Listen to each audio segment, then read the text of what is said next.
Progressive politicians and media outlets frequently allege that America's schools are becoming more racially segregated. Is this true? Let's look at just facts.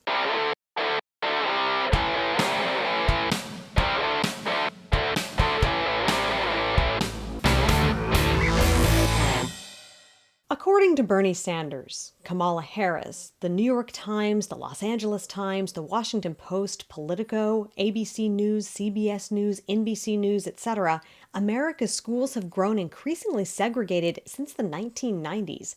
They all base this claim on a report from the UCLA Civil Rights Project.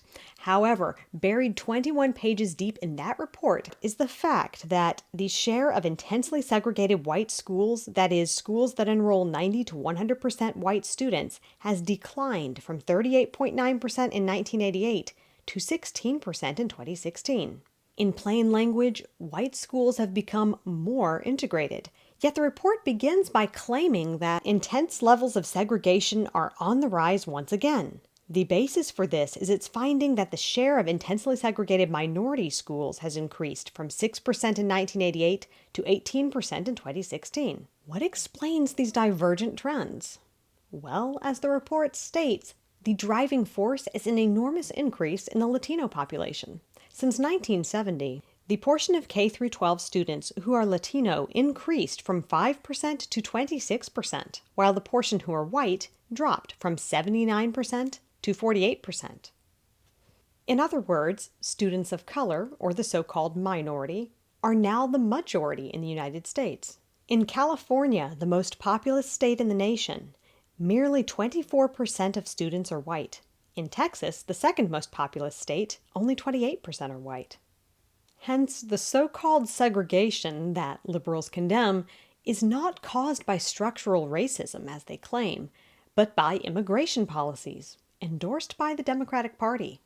These include increasing levels of legal immigration, allowing illegal immigrants to stay in the U.S., and incentivizing low-income foreigners to immigrate by providing welfare benefits regardless of immigration status. Due to such policies, more than 40 million immigrants now live in the U.S., and 54% of Mexican and Central American immigrants aged 25 to 64 don't have a high school diploma or GED, as compared to 7% of people born in the USA. These individuals have limited earning power and congregate in poor neighborhoods. This increases the portion of schools that are populated mainly by students of color. Simply put, both white and non-white schools are becoming less white due to immigration. Yet the left casts this as a racial injustice and insists that government do something about it, like go back to the forced busing policies of the 1970s. Not only is this deceitful, but their false claims of segregation stoke racial tension and divert focus away from genuine problems in the education system. I'm Amanda Reed Sheik, here with Just Facts.